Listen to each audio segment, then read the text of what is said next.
सच्चा, तेरा नाम सच्चा।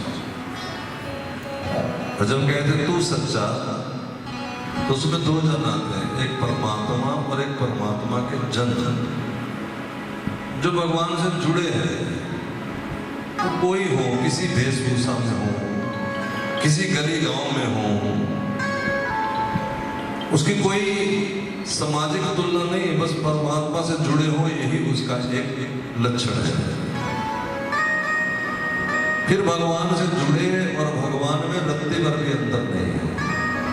इसलिए गुरबाणी भी कहती है, संत की सरणी जो पड़े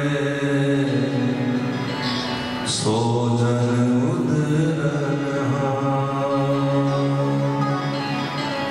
संत की निंदा नानका बहुरी बहुरी।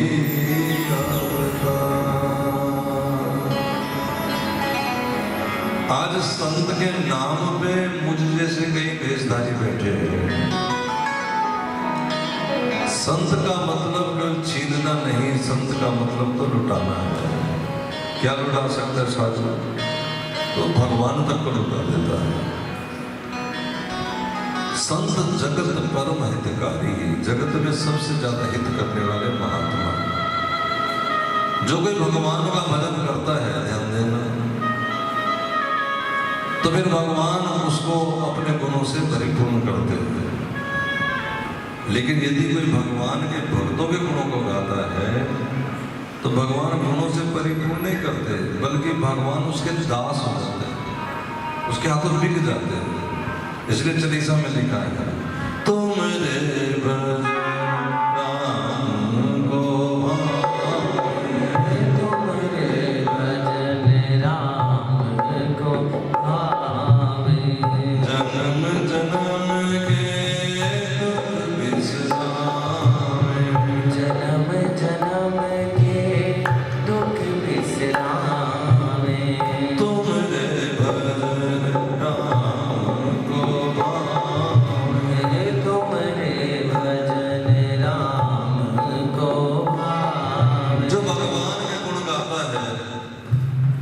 उसे भगवान सद्गुणों की खान बना देते हैं। और जब कोई भगवान के संतों के गुण गाता है, श्री भगवान उसके दास हो जाते हैं। और इसके ठीक उलट, जो कोई भगवान के गुण, दासों के गुण गाता है, उसके तो दास हो जाते हैं। लेकिन कोई जन दासों की निंदा करता है, उनका अपराध करता है, उनका दोष करता है, जो अपराध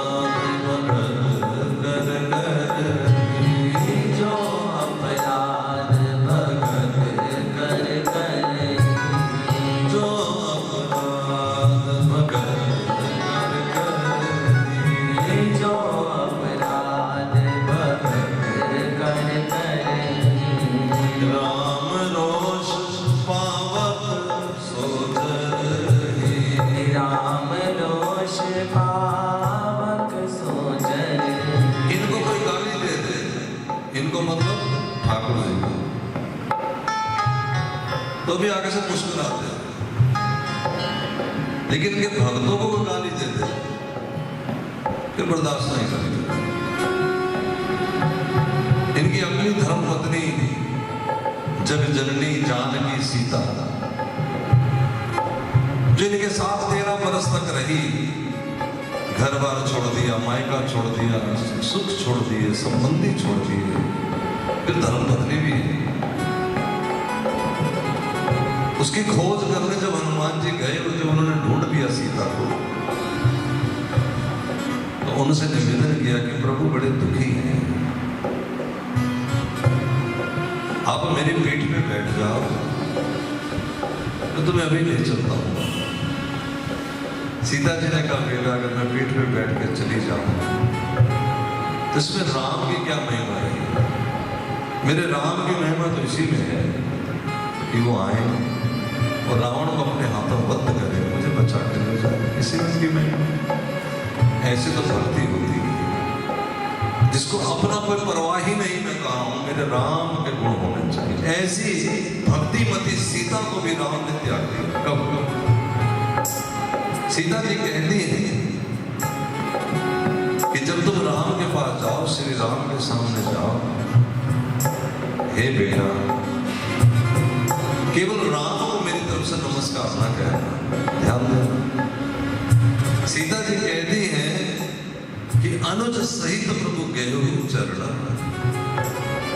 हे बेटा केवल राम के चरणों में मेरी तरफ से प्रणाम नहीं, लक्ष्मण के चरणों में पहले प्रणाम करना। लक्ष्मण देवर है, छोटा है, ऐसी कोई मर्यादा नहीं है कि सीता जी प्रणाम करें। तो हनुमान जी हैरान हो गए, अचंभित हो गए। तो सीता जी ने कहा बेटा हैरान होने वाली कोई बात नहीं, तुम क्या समझते हो कि राम को पता नहीं मैं कहा? अरे वो एक दिन का छोड़ा था तो जयंत इंद्र का पुत्र जो कौवा बन के आया था, उसने एक बार चोंच लगा दी थी सीता जी के पांव में। आपने शायद कथा नहीं सुनी मैंने। इंद्र का पुत्र जयंत कौवा बन के आया था और भगवान का प्रभाव देखना चाहता था कि कहां तक भगवान का यश चलता है, कहां तक इनकी बात चलती है। तो श्री भगवान ने एक दिन का घास का, एक दिन का कौवे के पीछे छोड़ दिया है, उसके प्राण हर। और कौवा उस तिनके से बचता बचता बचता पहले तो अपने पिता इंद्र के यहाँ गया, तो इंद्र ने हाथ जोड़ दिए कि जा हमारा कुल ना सत्यानाश हो जाए, तो जा यहाँ से। ब्रह्मा के पास गए, ब्रह्मा ने मना कर दिया। नारद जी जब मिले उससे पहले शंकर तक हो आए, लेकिन बात नहीं बनी और अंत में नारद जी को देख करके जयंत दूर से जाने लगा। ध्यान दें, जिस बात को इंद्र नहीं बना सके, ब्रह्मा नहीं बना सके, शंकर नहीं बना सके, सोचा कि नारद जी भी क्या कर लेंगे, लेकिन नहीं जानता कि सारी बात की पोल पट्टी केवल संत ही कर सकते हैं, कोई कर भी नहीं सकता। ये दवा दारू करने के लिए भगवान ने किसी डॉक्टर को रखा है तो संत ही रखा है। इसलिए तुलसीदास जी सरेआम कहते हैं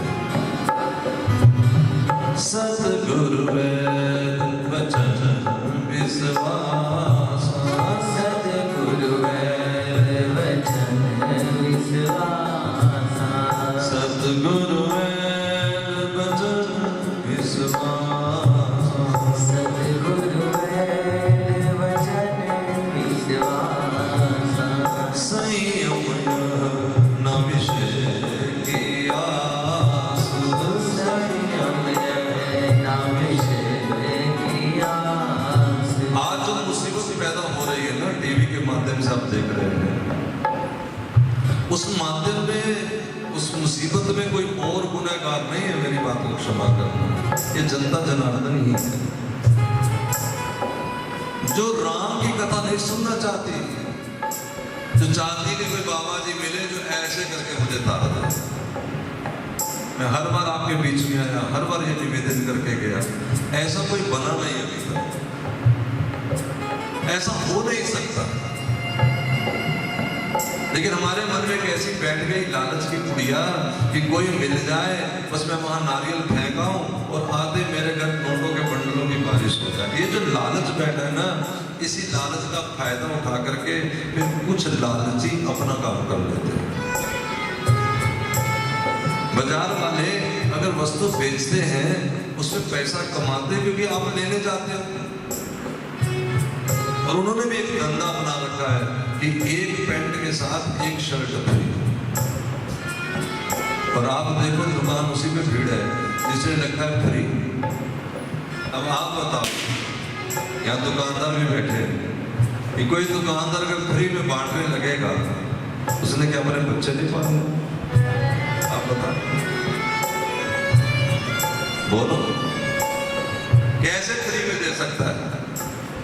लेकिन हमारे मन का जो लालच है, फिर हम घटिया चीज लेके आ जाते हैं, बेकार चीज लेके आ जाते हैं। इसी प्रकार आप समझिए, अगर आप सवेरे शाम भजन करके, ध्यान दो मेरी बात थोड़े,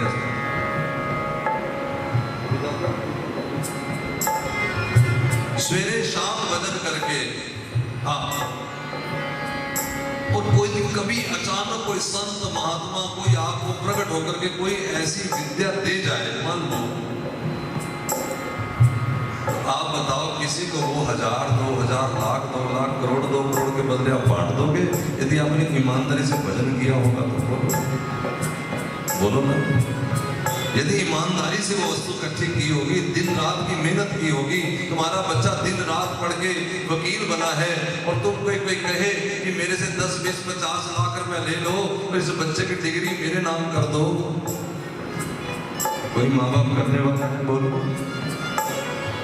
अरे जब 10-15 साल की कमाई हुई विद्या की किसी के नाम नहीं करता तो आध्यात्मिक विद्या कैसे कोई किसी के नाम कर देगा?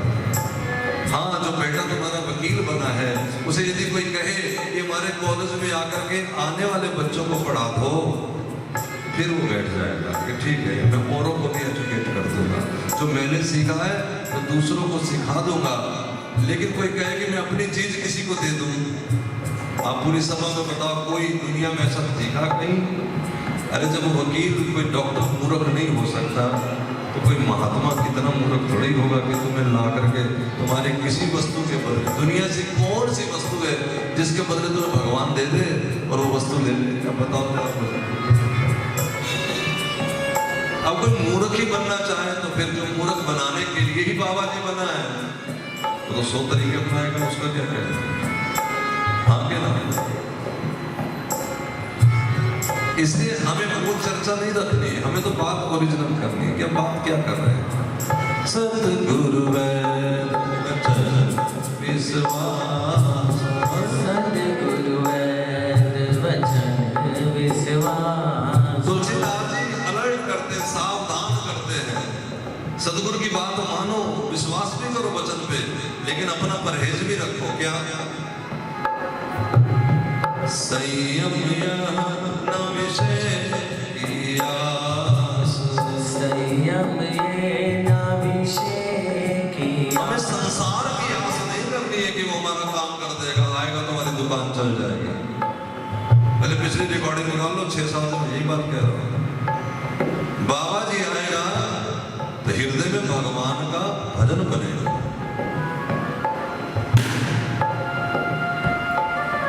इसलिए गुरुजनों को वेद कहा। लेकिन जयंत समझता है कि जैसे नारद जी, जिसे शंकर नहीं कर सके, जिसे ब्रह्मा नहीं कर सके, नारद जी, तब नारद जी कैसे हैं? संत कैसे होते हैं? संत परम हितकारी, जगत में संत परम हितकारी। देखो इस दुनिया में जो प्राणी आया है ना, जो भी जीव आया, संसार शाश्वत और दुख खा गया, दुख सबको लगा।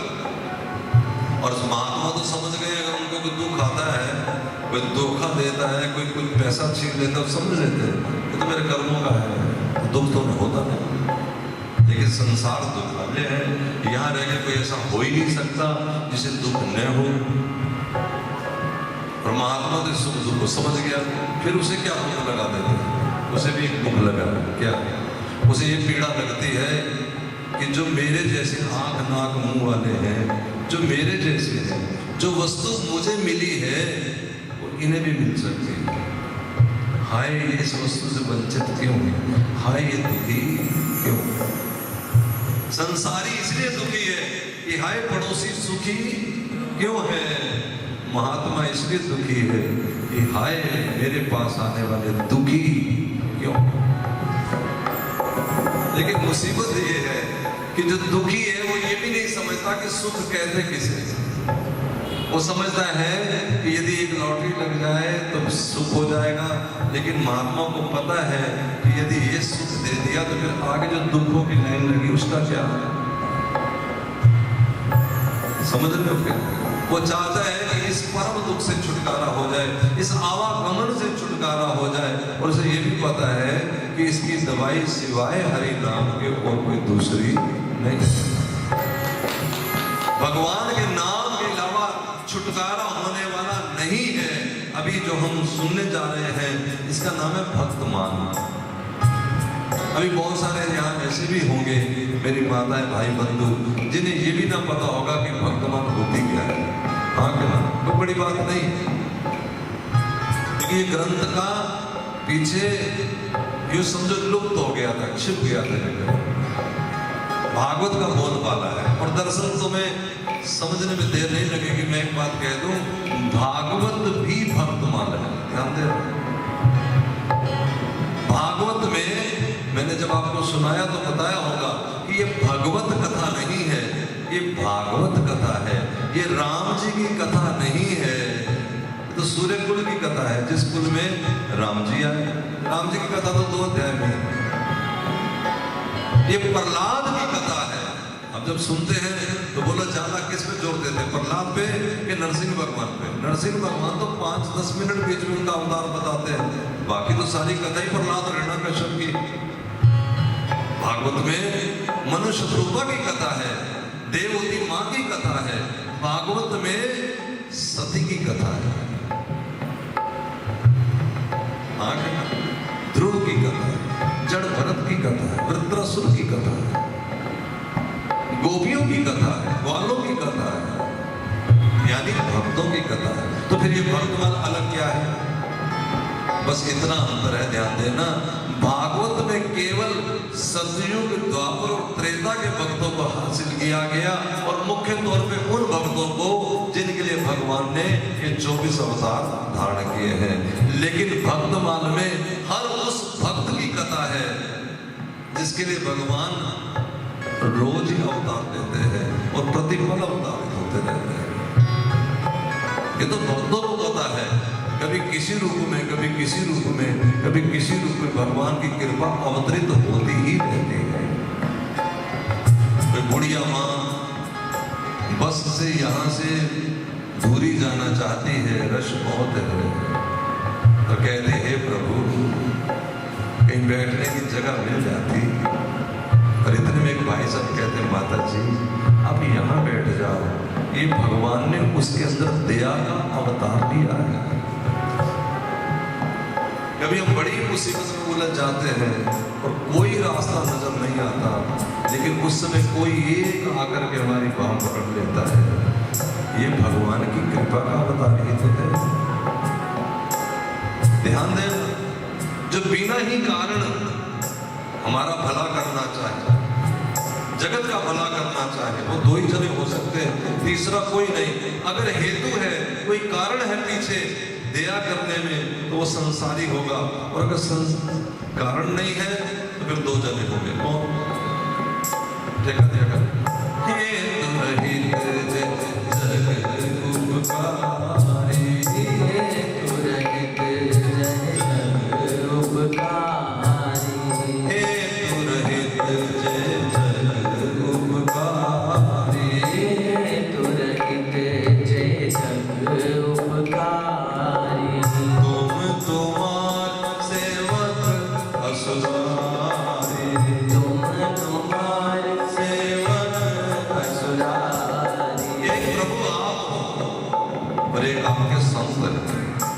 बिना ही कारण दयालु हो जाते हैं। अब ऐसे 2 कहना भी, क्योंकि समझाना इसलिए अब अच्छी बात समझो, पूरी बात समझो, जरा ध्यान देना। जैसे मैंने बताया कि बस के अंदर वो सीट देने वाला बेटा भगवान की कृपा का अवतार है, अंश कृपा। लेकिन जब भगवान किसी पे पूर्ण कृपा करता है तो संत रूप में सामने आता है। संत को भगवान की कृपा का ही नाम देना चाहिए। साधु हंस के बोल पड़े तो समझो कि ईश्वर हंस के बोल पड़ा है। साधु प्यार से बात कर ले तो समझ लो कि परमात्मा बात कर रहा है, क्योंकि परमात्मा श्री कृष्ण रूप में अभी हमारे सम्मुख नहीं आ सकता। आ नहीं सकता मतलब वो असमर्थ नहीं है, हम सहने में असमर्थ हैं। हम उनका तेज सह नहीं सकेंगे। अरे ये लाइट देख रहे हो, ट्यूबलाइट, इसकी तरफ आप 4 मिनट नहीं देख सकते। और इस जिससे बनी है उस सूरज को आप देख ही नहीं सकते। और जिनके नेत्रों की एक किरण से सूरज निकला है उन्हें कैसे देख सकते हैं। इसलिए जब वो किसी पे अवतरित होते हैं तो संत रूप में। आज जयंत को राम जी ने सोचा कि मेरा प्रभाव देखने गया, मूर्ख फंस गया है, अब इसे निकालेगा कौन? तो नारद जी ही भगवान की कृपा बन के जयंत के सामने आ गए। आपको समझ आ रहा है ना? अब नारद जी ने कहा कि क्या हो गया? कहता बाबा बात बनेगी नहीं, बिगड़ गई है सारी। अरे ना शंकर हल कर सके हैं, ना ब्रह्मा हल कर सके हैं। मेरे पिता इंद्र ने भी मुझे घर से निकाल दिया। नारद जी बोले हम हल ढूंढ देते हैं, घबरा गए। क्या हल है बताओ? नारद जी बोले अब संतों के पास एक ही हल है, उसी के पास भेज देंगे। किसके पास? जिससे दूर होने से तुम दुखी हो गए। ध्यान से सुनना, जिस ईश्वर से दूर होने से हम दुखी हो गए हैं, साधु कृपा करके उसी ईश्वर से हमें जोड़ देंगे। जिनसे दूर होने से दुखी हुए थे उन्हीं के पास जाने से सुखी हो जाएंगे। झगड़ा खत्म। दुख हमारा कुछ नहीं है, दुख हमारा एक ही है कि हम अपने परमात्मा से दुखी दूर हो गए। नारद जी ने कहा कि उन्हीं के पास लौट जा। जयंत ने कहा कि उन्हीं ने तो ये दिन का छोड़ा हुआ मेरे पीछे, ब्रह्मांड में कहीं जगह नहीं मिली, तुम कह रहे लौट जाओ। नारद जी ने कहा कि फिर हम गुरु किस लिए? अब तरीका हम बताएंगे। गुरु शास्त्री तो बताता है। अच्छा बताइए। नारद जी बोले जाके सीधा चरणों में गिर जाना और कहना हे प्रभु मैं तेरा स्वभाव देखने आया हूं, मुझे तेरा प्रभाव नहीं देखना। हम भगवान का प्रभाव देखते रहते हैं, भगवान है करेगा ते में मन्ना, भगवान है करेगा, ये प्रभाव है।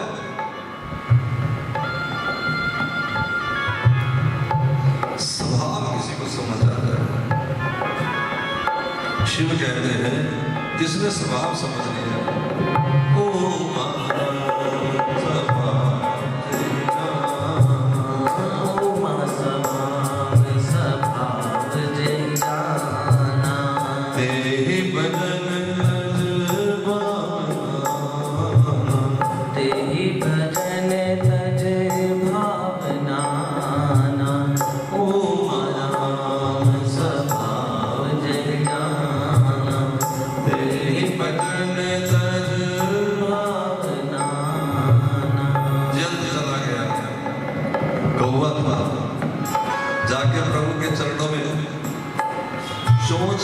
मस्तक से रगड़ने लगा। अब जरा ध्यान देना, कौवा था क्या बोलता भला? भगवान के सामने बोलने की जरूरत ही नहीं है जी। वो दिल की भाषा पढ़ते हैं, सुनते हैं, वो शब्दों की भाषा सुना ही नहीं करते।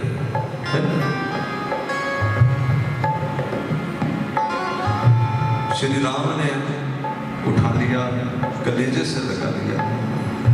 राम बोले पगला तो पहले ही स्वभाव देखना चाहिए था, प्रभाव